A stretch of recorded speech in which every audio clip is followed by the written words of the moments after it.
Our kids are welcome to come and grab a box up here. There's some activities and whatnot for them. We have, I think, a couple more weeks with our kids in the service, and then we'll be back to our regular kids church. But just as a reminder, as we look towards that. When we start off in September with Kids Church, they will actually begin in here. And so we want our kids to be a part of our worship. And so we actually will have a check-in set up right in that back corner there. So when you bring your kids into worship, we'll check them in there, and then we'll have a section set up for our kids to worship with us. And then from there, they will make their way downstairs to Kids Church for the rest of the time. And so as we're settling in this morning, I wonder if you could imagine, if you can, a nation that is crumbling. One who, within this nation, those who should be protecting the innocent are the ones who seem to be taking advantage of them. The ones who are, who should be watching out for the welfare of the nation, well, they seem to be the ones who are, bribed and, looking the other way. Worse than that, it seems like that the very ones that should be upholding justice are the worst offenders of it. And I wonder if you could imagine a nation, that has so lost control of its justice system, really that it has gone so far as that many people have believed that, well, the laws have become useless. Violence is rampant, and signs of moral decay are all around. And if you can imagine finding yourself in a place that maybe you have grown up in, a place that this is all you have known, and only to find out that, or really to look around and realize that you can hardly recognize the nation in which you live. Well, as we step into the world of the prophet Habakkuk, that is exactly what we would see, because that's what he saw. That's what was all around him. And we step into this world, a couple of days ago, somewhere around 609 to 605 BC. Right in the middle, not only of this prophet's world and this prophet's life, but in the world of Jeremiah.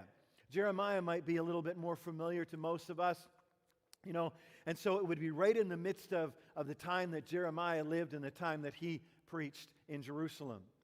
And both of these prophets, among others, both of these prophets would have seen the corruption all around them. They would have seen the corrupt priests that were supposed to be ministering in the temple. They would have heard the corruption in the voices of the false prophets all around them, who would just preach, well, just what the leaders wanted to hear. That's all they would say. And what happens in the midst of this, when spiritual depravity arrives, it is almost always followed by moral decay. The two go hand in hand. And so as the prophet cries out to God to do something, he sees all around him how the weakest among them are exploited. Again, they see violence at every turn. They see corruption that is rampant on every corner and in every avenue of society. This is what the prophet Habakkuk would have seen. This is what he would have seen day after day as he cries out to God, pleading that he would do something, pleading that he would just make it stop. Now, for how long did the prophet cry out? We cannot really say. But his tone seems to indicate that it had been some time, that it had been perhaps months, maybe even years that the prophet had cried out to God. And I would imagine, and he doesn't tell us, but I would imagine that the longer he cried out to God, the more desperate he became for God to do something about what he was seeing all around him. And the more desperate he became, I believe that he would have been more and more convinced that he was right, that what he was seeing should not be, that God ought to do something about what was right in front of him. And so before we get into this, into the heart of the book that we call Habakkuk, I want to give us just a little bit of insight, a little bit of background into the book itself and its author. Not because, we need the detail of it, but because I believe it will help us understand the context of what he says better. And so, of this man named Habakkuk, we know virtually nothing except the fact that he was a prophet. That's really about all that we know about his life. But I would argue, though, that this book, if we can call it a book, these few pages that are recorded for us, is more a personal journey of perspective than it is a traditional prophetic writing. Now, it does tell us of the judgment that God will bring. It certainly does that. And it tells about how not only the judgment he will bring upon another nation, but also his very own people. Really, this is a book. These are words that are recorded, that record for us the prophet's transformation. And it highlights, what I believe he would intend for us to hear along the way. It's kind of strange, though, don't you think? That in a book that we know so little about its author, really, the writing before us is really all about the author. Because as we get into this book, as we get into what is recorded for us, it's really a story about how the message of God impacted the deliverer, how it impacted, the prophet himself. And maybe it was intentional. I'm not really sure. Because it's interesting to me that because we know so little about him, maybe it's easier for us to see our own reflection in him and in his journey. It is a journey of transformation, a journey of change in his own perspective. And while many, if not most of the commentators and commentaries that are written about this book focus their attention on the structure of the book, on the prophetic detail of the book, over the coming weeks, I will seek to fix our attention not so much on those things, but on the prophet himself. Because it is what happens to him because of the message that he was given that I believe God would have us learn from. And so if you are one who loves the detail and wants to dive in, to every nuance of every prophecy and all of this, I would invite you to you are welcome to come back on Sunday nights and go through this with James, who's walking through the prophet Habakkuk at the same time. And that's a great place to dive into all of that detail. My guess is that's what you're doing, right? Did you get past the first few verses yet? Oh, wow, you guys are just sailing along. But there's another thing I want to tie in the midst of this. While it is, it fits into the middle of the minor prophets, as we often refer to them, or the book of the 12, as it's sometimes referred to. Habakkuk is really unique among these minor prophets. And one of the things that makes him unique is this back and forth dialogue that we get to see, that we get to glimpse between the prophet and God himself. And of course, in the midst of it as well, we see all kinds of things happening in this short book. Because, you can't really nail it down and say, this book is prophecy, or this book is poetry. It's a mixture of things. It is part what is referred to as judgment oracle. That means that it has an accusatory tone with an announcement and pronouncement of judgment upon a group of people. It's part that. It's part lament. Do we know what a lament is?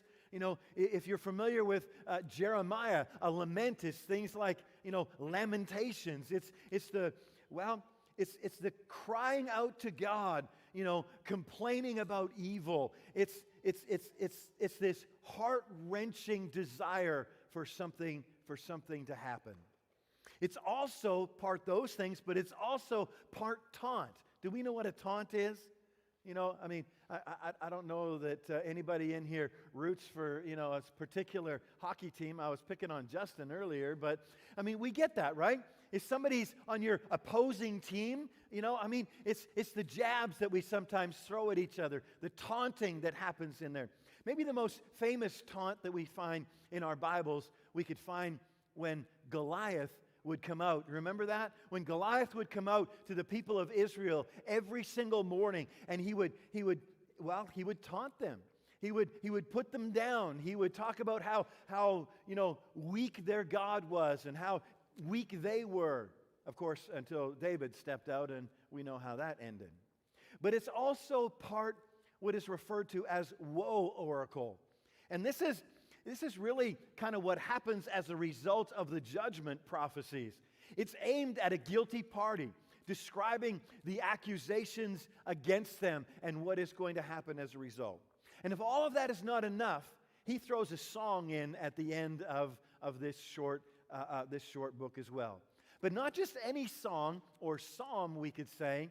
It is a victory song, one that is often sung in celebration of a great military victory. All of this is in this one little book.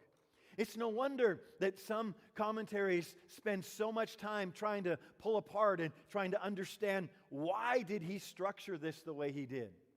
Well, I believe we could simplify all of that. And I believe that it is the description of the journey, of a journey to find tough answers to tough questions. And along the way, we learn a little bit more about the prophet himself. Because, well, some have suggested that the prophet Habakkuk really is more philosopher than he is a prophet, because he spends a lot of time considering and contemplating. I mean, he is a man, though, that's not just a thinker, but he is a man, we can tell from even the opening few verses, one who pays attention to the world around him. He doesn't just hide away in his little hut. He knows what's happening outside in the world around him. And he is troubled by the social injustices that he sees all around him. But it's also hard to read this short little book without realizing that Habakkuk is a man of prayer. I mean, he steadfastly, constantly, he is calling out to God. He's not just calling out to God, he calls out to God and expects an answer. He expects that God will respond to him. I mean, that tells me that this is a guy who is used to doing this. He is used to engaging in conversation with God.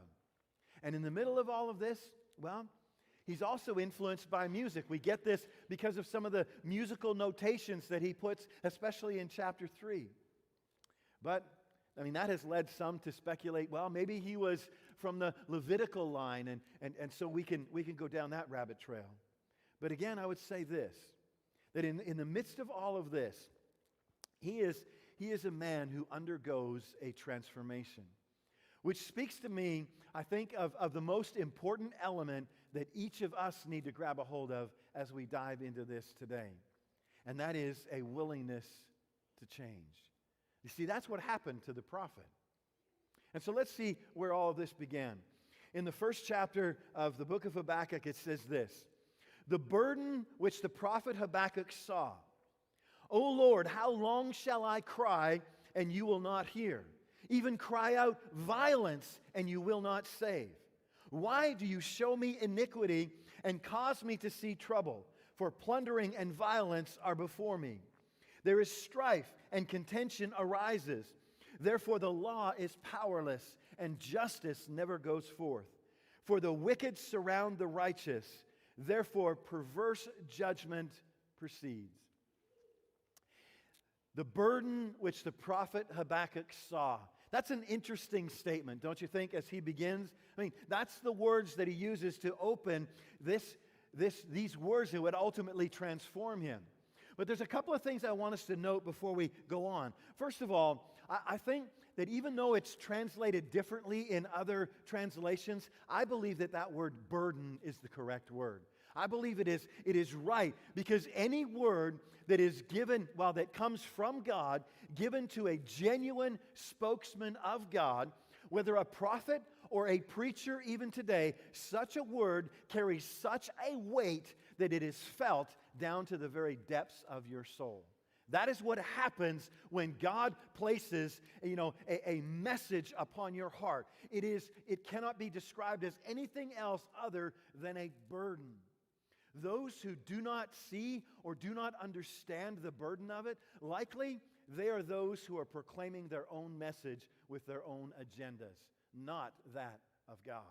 Because there is a weight, and there is that comes with knowing that God would say something to each and every one of us. Secondly, when God speaks in this kind of a fashion, it is so clear, and the weight of it is so heavy that it is as if it is truly seen. You caught what he said, right? The burden which the prophet Habakkuk saw.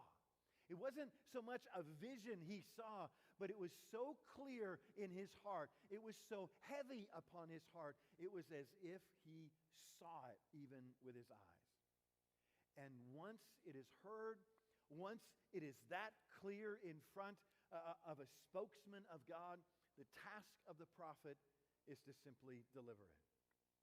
And in this case, in this account of this prophet, we get to go a little bit behind the scenes.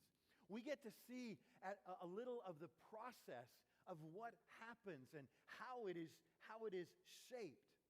You see, I've said, I think many times, that one of the challenges of standing and delivering a message from God week after week is that the message first has to go through your life before it ever gets to this point, or at least it should.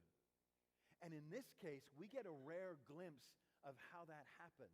We get a rare glimpse of, or a look inside of the prophet's heart as he processes this message.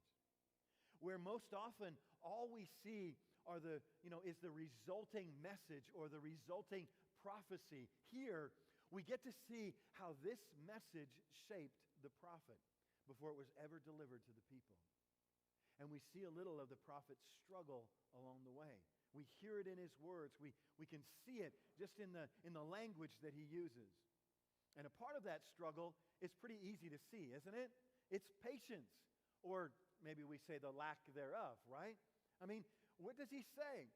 Well, we need to be fair to the prophet, because we don't know how long it has been, right? We don't know how long he has been crying out to God. But how long is the question that he puts before God?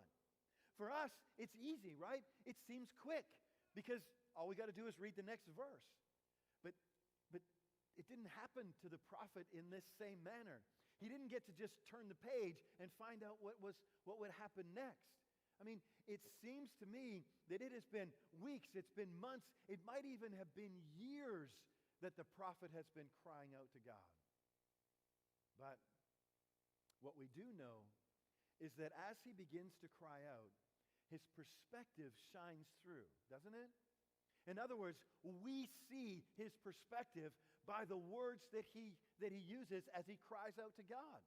We see some of the assumptions that he comes to God with. But let me point out the obvious before we get to some of that.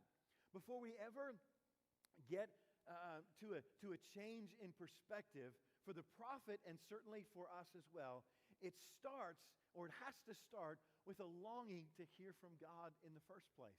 Does that make sense? I mean, the obvious is this. Even though it might take a while before God answers, we will never get an answer to a question that we don't ever ask. That's kind of a no-brainer, isn't it?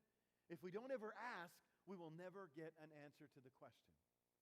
But like the prophet, you and I, when we do lift our voices to God, our assumptions are really laid bare. Tell me if this doesn't sound just a little bit familiar to, in our own lives. Habakkuk, as he comes even in these opening verses, he assumes that God isn't listening. Why? Because he doesn't respond, that is, God doesn't respond exactly when the prophet wants an answer. Doesn't that sound just a little bit familiar? Because God is not on the prophet's timeline, he assumes that God is ignoring him. I mean, isn't it true that we live in a time, in a day and an age that we expect an immediate response, don't we? We expect an immediate response to everything from everybody. In fact, often our perspectives end up writing a whole new story in our own heads, just like I think what was happening with the prophet, all based on our assumptions. I mean, let me ask you this. Have you ever thought that somebody was ignoring you because, you didn't get an immediate response to a text message or an email or a phone call? I see some wives glaring at their husbands, I mean, after all, he's got his phone with him. What is wrong with him? He should be able to respond. But when it comes to God, we might not say it out loud, but don't you think our question is the same as the prophets? That sometimes when God doesn't respond on our timeline, when he doesn't do what we want when we want it, we just immediately make up all kinds of stuff in our own heads and assume that he isn't listening.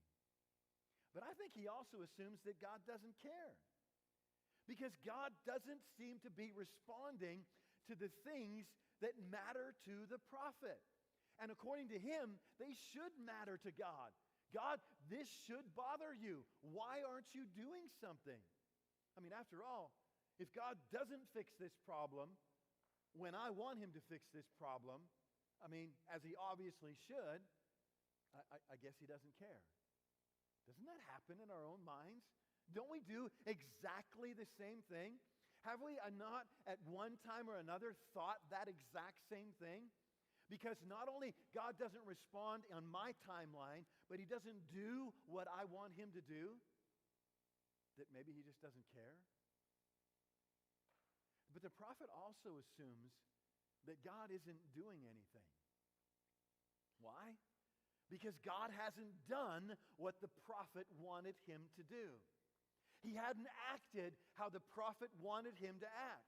And so his assumption that we see clearly in his words is that God isn't doing anything at all.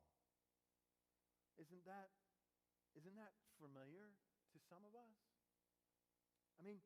And that really is the essence of the first portion of what would become this back and forth between the prophet and God. It's not really that complicated. But it is honest, isn't it? In the way it is just laid out in front of us. And that's another thing that I think we could gain from the prophet in these opening words. It is okay to be honest with God. In what will happen down the road, in the pages ahead, the prophet is not reprimanded by God for his questions. God can handle your frustrations. The Psalms are filled with them. He can handle our questions. It's interesting, though, that even though his questions come from a limited perspective, that God doesn't even address how he asks those questions.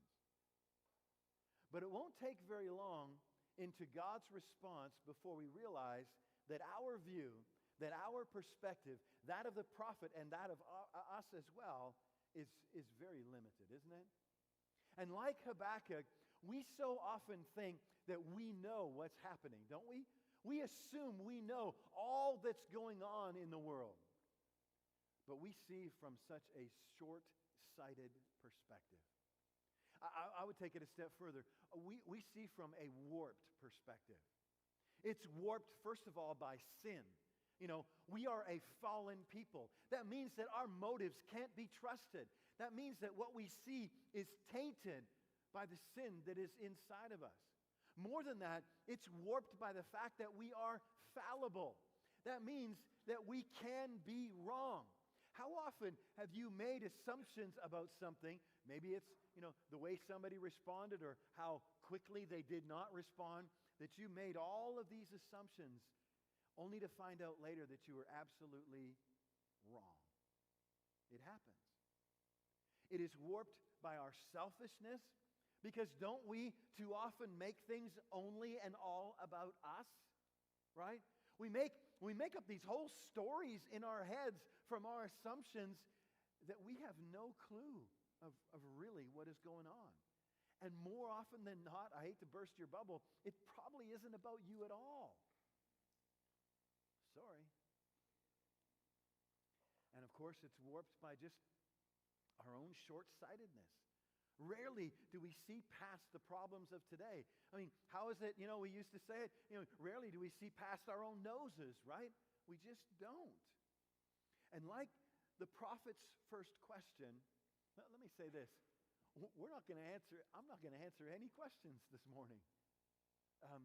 We're simply just going to recognize that we don't know as much as we think we know. That's the starting place, of this whole small series into Habakkuk. Maybe we should put it in a different fashion. We are not God.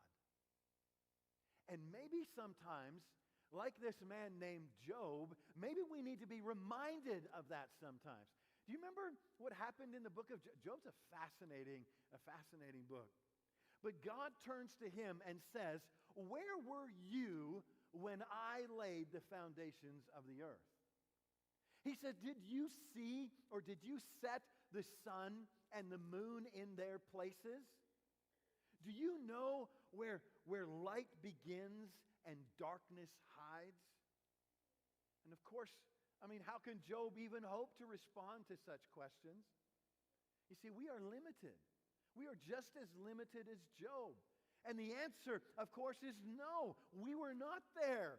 We weren't even a glint in your Father's eye, when God laid the foundations of the earth. But I will say this morning. Oftentimes, it is our view of things. It is our perspective that hinders what we actually see. It hinders what we hear. It hinders what we are able to do as a result. Let me give you a couple examples of this. I couldn't tell you how many times I have heard within the walls of churches over the years 2 Chronicles 7:14 quoted and claimed, in a church context. Are we familiar with that? It says, "If my people who are called by my name would humble themselves and pray," and it goes on to say that he would heal their land. And it is a claim that often believers make, but they make it from a perspective that is so limited. First of all, we assume that God doesn't mean me. He means you, probably, but not me. He means that you need to humble yourself, not me. He means that you need to get your life right with God, and then He will bless us. But it's not me. I'm the righteous one who sees this. It goes on. How many times have you, if you've been in church for any length of time at all, have heard one of God's people pray, "Oh God, send a revival into our midst." And yet, our view is so limited, it is so warped, that we assume it's you that needs to realign yourself with God. It's certainly not me. I'm the one who sees this, right? It isn't my heart that needs an adjustment, it is yours. Or how often, I couldn't tell you how many times I have heard God's people say, "God, we just want you to do something in our world. Do something in our midst, in our city, in our town." Oh, but don't ask me to change anything. Because what I'm doing, it is right. It's the way things should be.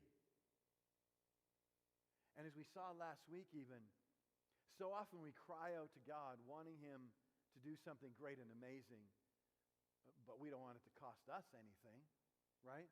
It should be somebody else. You see, our perspective is so warped. Let me tack on something else here.